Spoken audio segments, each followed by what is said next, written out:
Welcome back to the Rusty Pipes Week 2 Weekly Predictions. I'm Michael Moore, and we are now going into Thursday Night Football for the Week 2. This is starting a little late. The game has already started, but I will not let that determine some of my predictions, depending on how well some of the players have already started, such as Devontae Smith already with 8 points. But with that being said, let's get right into it with the first matchup of the week with Parlay Melee, owned by Reed Zimmer, currently in 6th place, going against Drone Tree Trimmer, owned by Jay Moore. Right now, going into this game, Reed was projected 121 points to Jay's 116, sorry. So currently, Josh Allen, after a poor Week 1 performance against the Jets, is projected a steady 26.5 points against the Raiders at home. And I project a good bounce back game for Josh Allen. No, he's too good of a quarterback to, consistently have those 4 turnover games, which absolutely ruins a QB, both in real life and in fantasy. And then, after a big week from the entire San Fran offense, he's got Deebo Samuel going against the Rams. And now, Rams, good defense, but that San Fran offense, we don't know if the Rams defense was a fluke, but I do know that the San Fran offense is for sure. The rest of it, he's got Bijan Robinson, great rookie debut, got him 20 points. Javonte Williams surprisingly made a quick comeback from that gruesome ACL injury, projected 12 points against the Washington Commanders. And then Mark Andrews is back in the lineup after sitting out last week with a, I believe, hamstring injury. And then we got Calvin Ridley, the man who has returned from his gambling and mental issues. And I'm happy to see him back and dominating in that first week with the Jaguars, projected 15 points and Reed's flex. So I think the X factor for Reed this week, though, will probably be DK Metcalf. Down week for the entire Seahawks against that Rams defense, but I expect a good bounce back in a shootout with the Detroit Lions. Now, Detroit did hold Pat Mahomes and the Chiefs to only 20 points, but I expect them to, they won't have the lucky Kadarius Toney drops helping them out every drive, so I expect DK and the Seahawks to put up a little bit more of a fight. Now, Jay, he's got Jordan Love starting as QB, only projected 18 points and going against a underrated Atlanta defense. I expect him to kind of come back down to earth after that big game against the Bears, but I still think he will get over that 18-point projection. He's also got his offensive meat, Romeo Doubs. Now, Watson will be back in the lineup, so I don't know how well Doubs will do, especially with a lot of his points coming off that touchdown last week. But he's got Kelsey back in the lineup, and Kelsey is coming for revenge after having to sit out Week 1 and watching his teammates lose to the Lions. He's coming to dominate that Jacksonville defense, and that'll be a great game. Probably a shootout, so high scoring on both sides. He does have Saquon, hopefully having a bounce-back game against the lackluster Arizona Cardinals. So he will definitely probably overachieve that 16.5-point projection. The biggest X factor is actually probably going to be the entire Packers offense for Jay. He's got Love, he's got Dobbs, and he's got Watson. He's going for that Packer trifecta. We'll see if it turns out for him, because all it takes is just one of that guy to, not meet that prediction that brings his whole team down and possibly a loss. I project this week, Reach has a good bounce back week. Even though he won last week, it was by less than a point. I expect him to have a good week this week and wins 130 to 119. Next up on the docket, we have Shazimler's List in 12th place, owned by Mike Moore, going against Baby Back Gibbs, owned by Smiley, currently in 1st place. So, battle of the tiers of teams right here. We have Smiley projected 125 against Mike's 105. It was a rough week for Mike last week. He only had one guy go double digit, and that was Derrick Henry. And I expect a good bounce back. He's got Kirk. I don't expect him to go 1 for 9 every week. I expect him to at least get to at least double digits. He projected 12.5 against KC. Great game that'll be. Mike Williams, kind of overlooked from Justin Herbert in that shootout against the Dolphins, but I expect a good bounce back. Lamar, he won't repeat what he did against Houston, especially when the Ravens are looking to compete this year. He will have a good all-around season. I expect him to bounce back. Cam Akers kind of lost some of that workload to Kyren Williams. And who knows how he'll do against San Fran this week in that stout defense that just dismantled the Steelers. But I think the X factor for Mike this week will definitely probably be Lamar, because his whole team revolves around that Derrick Henry-Lamar duo to help carry it, and I think Henry still has that juice in him to do his own part. Not at all. Depends on Lamar and how he can perform in that new Todd Monken offense, and if he can get back to that top 5 fantasy QB. Now, Smiley already to a hot start with Devontae Smith at 8 points right now with 2 catches, 60 yards, but he was projected overall 15 points. I still think that was a good projection for him. Minnesota doesn't have that great of a defense. We saw that against the Bucs. He's got Herbert and Allen coming off both big weeks against the Dolphins. I like those guys going against the Tennessee Titans. Their defense is much worse than the Dolphins, and I expect a big week out of them. McCaffrey, all-around dominant performance last week. Gibbs, I expect his workload to increase this week, and I do like that 14-point projection. You know, we saw he was much more explosive, more elusive, better receiving back and pass blocker, because I don't think you can get any worse than Montgomery getting plowed over every pass play that he was back there blocking. And so I think Gibbs gets more of a better workload, and you know, that 14 points, it's kind of tough. I think we need to see him get at least 11 or 12 before we can get him up to 14. Darren Waller, I think only like 6 points last week, but you know, in that bad game against the Cowboys, he is on the injury report right now. Who knows how well he'll do with that hamstring injury, but it is the Cardinals, so if he can catch 2 catches for 30 yards and a touchdown, you know, that's a good 11-point performance, and that's really all you need from a tight end, as long as he doesn't get that 0 like Goddard did. But and then he's got Ayuk, also big performance. The whole San Fran team just dominated against the Steelers, and you know, I think the X factor for Smiley this week will definitely be Darren Waller. You know, who knows how well he'll play? Who knows if he re-aggravates the injury during the game and has to sit the rest out? But should be an easy win for Smiley either way, and I project a good 134 to 102 victory blowout. Next up on the docket, we have El Cabo, owned by Cobb Zimmer, going against Juicy Bear, owned by UD Zimmer. Now, father-son matchup this week.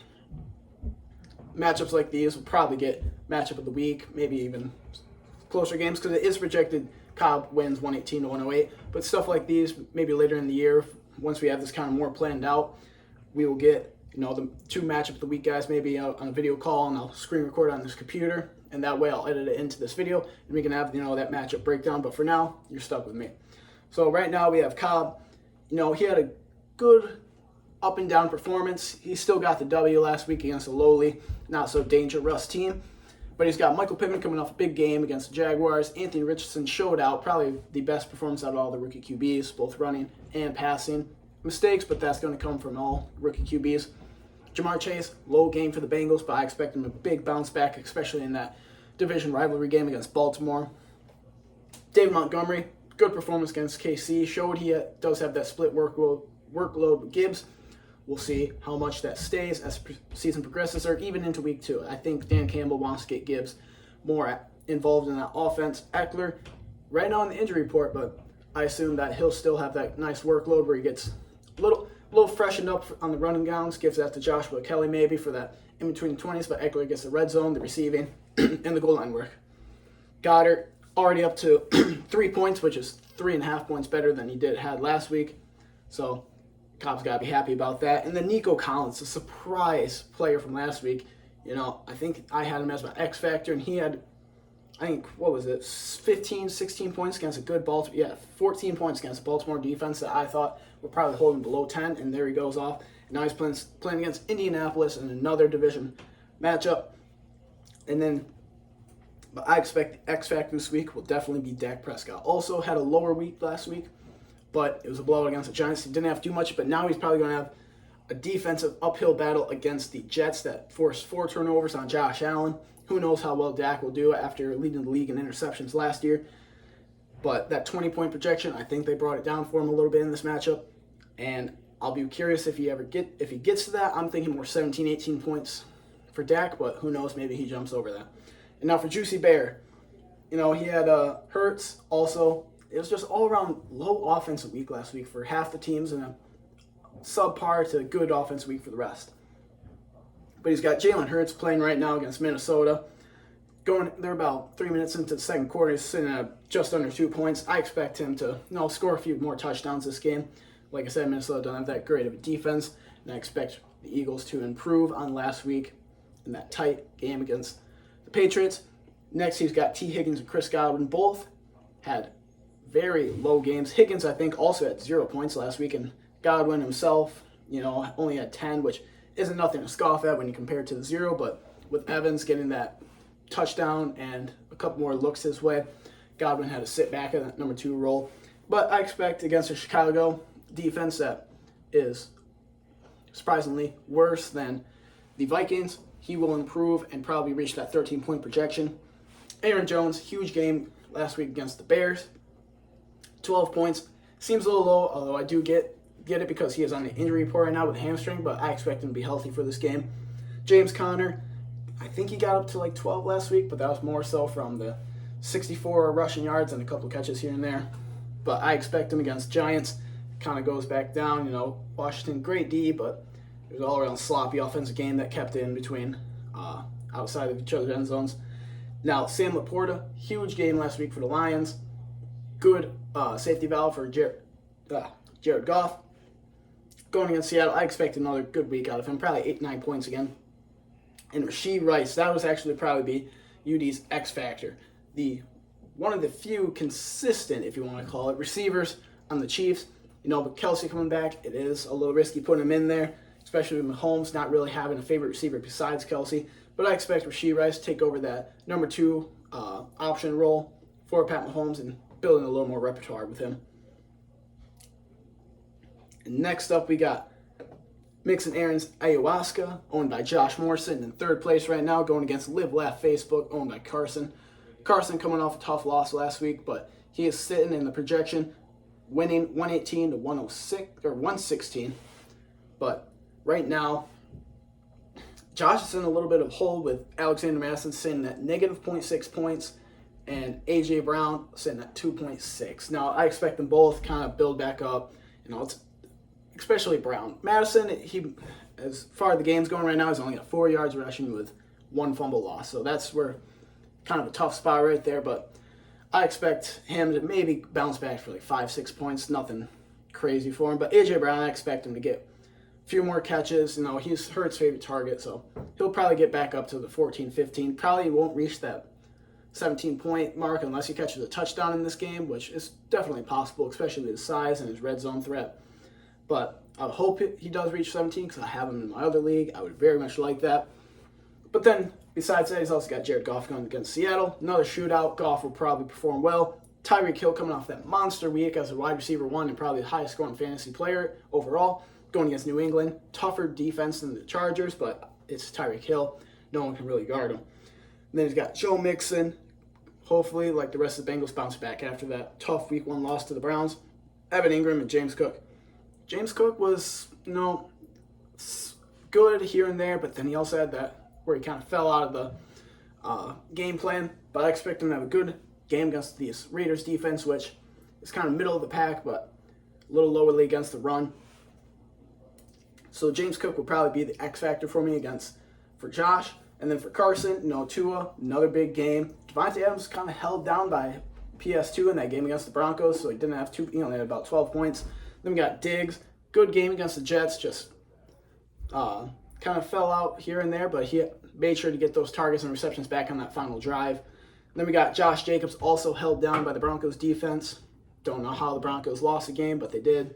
And then we got Raheem Mostert taking over that starting role for that high-flying Dolphins offense, but as I said, high-flying, that means they're going to pass. So I don't know how much Mostert will get in the run game. He only got about 9 carries, but maybe he can get those receptions, maybe even a red zone receiving touchdown to help get that past the 9-point projection. George Kittle, he was about the only 49ers offensive weapon that didn't have a big game in week 1. Only about 4.5 points, but he's coming in against the Rams. They'll probably look to him more with the Rams having a little worse secondary, and they're probably going to have to focus now on Puka Nacua and Tutu Atwell, who broke out last week against Seahawks. Wait, I'm getting way off. Ayuk and Debo, I'm thinking of the Rams offense. Ayuk and Debo had really big games, so I think they'll probably game plan for them more, but still trying to hold down Kittle, but I think Kittle is just too good not to have another down week after what. So he will be my X factor for Carson. And for the prediction, I predict Carson comes out with a close win of 121 to 120 over Josh. Probably the closest matchup of the week. Next up, we have that this DJB ETN, owned by Matt Schultz, going against Suck My Wake, owned by Chris Ritchie. Right now, Schultz is projected to win 119 to 110. We'll see if I agree with that. But currently, right now, we have TJ Hockenson for Schultz already at 12 points. So he's already over that 11-point projection that he had going into the game. So that was also a big thing. Last week was Hockenson was a very good contributor in that Minnesota offense all around. And right now, Jefferson, a little lower than what he was last week. He is sitting at 5 points, but it's Jay Jettis. Very hard holding him down for the whole game. I think he'll come through and get that 20-point projection. Also got Kirk Cousins for Richie, but we'll get to the rest of his team later. We have Pat Mahomes coming in for revenge after that tough Week 1 loss to the Lions. I expect him to dominate like he normally does against the Jacksonville Jaguars. That'll be a tight game. I actually have the Jaguars winning, but I have the Chiefs definitely putting up more points all across the fantasy board than they did last week, especially with Kelsey coming back from Mahomes. That's another probably touchdown or two for him and another 100, 125 yards. So Olave, big week, first week of Derek Carr. They're only going to get better with that chemistry being built throughout the season. D-Hop, surprising, good game with the Titans. I generally don't think any receiver towards the end of the career that goes to the Titans will do well, but Hopkins is just, he's him. But we'll see if that continues into week 2 against the Chargers, especially after a very atrocious game by Ryan Tannehill with 3 interceptions. Hopkins didn't even get a touchdown, so we'll see if he can keep that reception yardage going up. Then he's got ETN and Dameon Pierce, both with fairly good matchups on their defense. Lions, really good run game against the Chiefs, and now ETN also gets to probably eat off that, although Chris Jones is finally back with the Chiefs, so we'll see how he shores up that front 7. But the X factor for Matt will probably be DJ Moore. 2 catches for 25 yards week 1. Definitely not what you want to see for a receiver that, while you did get a bunch of picks back for that first overall, that was a key part in that trade package, and you want to see him do more for this offense and help Justin Fields. But going against Tampa Bay, a little bit not much worse, since it did hold the Vikings to 17, but worse defense than the Packers, and I expect DJ Moore to have a bounce back week, as Justin Fields as well. Now we have Chris Ritchie, Kirk Cousins, Jay Jettis, both playing right now on Thursday Night Football, but we also have Drake London. I don't even know if he had 1 catch maybe for 9 yards is what I saw. Nope, 0 points, so he had 1 target is what I saw. I think he'll have a bounce back. There's no way that they hold the former 8th overall pick, top receiver in his draft class last year. I don't think they don't feed him. That I know Arthur Smith loves to run the ball, but this is a league of passing. They do have to start doing that a little more often. Desmond Ridder, as he continues to progress, he will learn to throw to both London and Kyle Pitts, hopefully for any of those guys, that psychopaths that took a chance on him this year again. And then we have Kenneth Walker and Nick Chubb. Chubb had a very quiet, good game last week against the Bengals. Wasn't asked for much, but he got 16 points, didn't even get in the end zone, so that's even more impressive. But Kenneth Walker, like I said with all the Seahawks, down week. I expect him to bounce back in the shootout with Detroit. But the biggest X factor will be Zay Jones this week. He showed that he could still play even with Calvin Ridley and Christian Kirk both in his offense. Had 5 catches, 55 yards, and a touchdown, so that's a solid 16 points. And we'll see if he can continue that while sharing that split with Calvin Ridley and Christian Kirk probably working back into this offense. But, Trevor Lawrence continues to progress, becomes better. He will know to, move the ball around, and Zay Jones will still probably get a good 4 for 40 stat line, maybe a touchdown here and there, maybe even a little bit more. Who knows? It's Zay Jones. It's unpredictable, but most of the time he's got that good upside on him. And now for the final prediction, we have Not So Dangerous playing against Sierra's Cuck, owned by Russ, and obviously I am the owner of Not So Dangerous. Right now, I'm projected to win 112 to 109.5. Actually, I just completely forgot I should make a prediction for the last one. So I actually have Matt Schultz beating Chris Ritchie 130 to 118. But back to this current projection, we have me versus Russ. I have Joe Burrow coming back off a terrible game against the Browns. I think he'll get back into form. He couldn't do anything throughout the whole preseason with that calf strain. Just like last year, week 1 was a rough stretch. I think he comes back and gets back to that top 5 fantasy QB form against Baltimore. Jamar Chase, T. Higgins, those guys will do well. Mixon will get back implemented into this offense as Burrow becomes better as he progresses. Garrett Wilson, heartbreaking. Rodgers goes down 4 plays into his Jets career with a torn Achilles, out for the year. That instantly dropped Wilson's stock market. But from what I saw, he can still perform even with Zach Wilson. And who knows, maybe Zach Wilson, with all that mentoring from Aaron Rodgers, has become much better than, you have to become better than last year. I don't think you can go any lower than he did. And maybe Garrett Wilson can continue. I know he didn't have a ton of yards. He had like 4 catches, 39 yards, and a tutty. That helped him get to that almost 14-point game. But we'll see again. But that was also a good Buffalo defense. But now he's going against even better defense in Dallas. So we'll see how well Zach Wilson can perform. And maybe if he just feeds the ball to Wilson, he'll get over that 12.5 projection. But I don't see him getting, at this point, any more than 12. I don't even know if he can get up to 10. We'll see. Might just be a rough week too. So then we have Amari Cooper. Wasn't asked to do much in the Browns win last week, but I expect him to have to do more in that Pittsburgh game. I think Pittsburgh just had a really rough week 1. I expect him to perform better.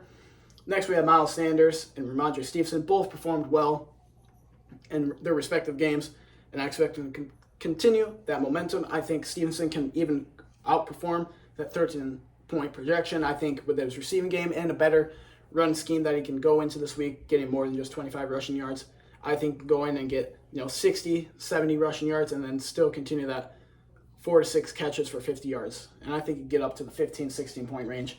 But the biggest overall X factor will definitely probably be Garrett Wilson this week. Zach Wilson is now QB going against a tough Dallas defense. Who knows how he will perform, but he is that alpha receiver there. Maybe Zach Wilson, in that panic of Micah Parsons breathing down on him, just tries to feed it to him, and Wilson is better than either of the corners on Dallas and Stephon Gilmore and Trevon Diggs. So I expect Wilson still, he's got that upside for a big week, but it's risky. Next, we have Russ going in with Jalen Waddle and Amon-Ra St. Brown, the sun god.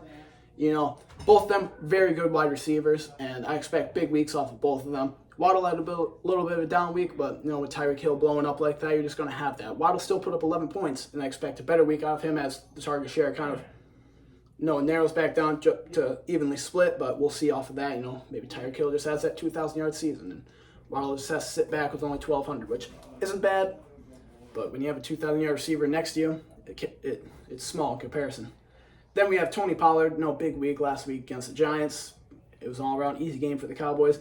And then Jamal Williams, the 1-yard warrior for the New Orleans running backs. New Orleans Saints going against the Carolina Panthers. We'll see. Most of his points just depends on that goal line work, and if the Saints feel more comfortable with Kendre Miller, maybe Jamal Williams doesn't get that in between the 20 yards either. So we'll see how he does there. 11 points seems a little big for him. I see more of a 7 to 8 point, but I could be wrong there. And then we have Tyler Higbee. He was outperformed by Tutu Atwell and Puka Nacua, and I just think that it will be, maybe he has a bounce back against tough 49ers. He just needs that 4-catch, 40-yard game to get across that 7-point projection. And then Jahan Dotson going against a tough Denver secondary. We'll see how he can perform with that. Sam Howell, basically rookie QB still. He only played 1 game last year. We'll see how he can perform. He struggled against the Cardinals. I can only imagine how he can do against the Denver defense. But I think the X factor definitely this week will be Trevor Lawrence going against KC. Shootout, but we'll see how he can perform under the pressure. If he can compete with Mahomes. Chris Jones is back on that Chiefs defense, so maybe that's more pressure that Goff didn't get that Lawrence will now get, and we'll see if he can perform well in that situation. But I project Not So Dangerous secures the first win of the season, 117 to 115, second closest game, but Not So Dangerous squeaks it out off of a big game from Ramondre Stevenson. So that's the week 2 projections, and good luck.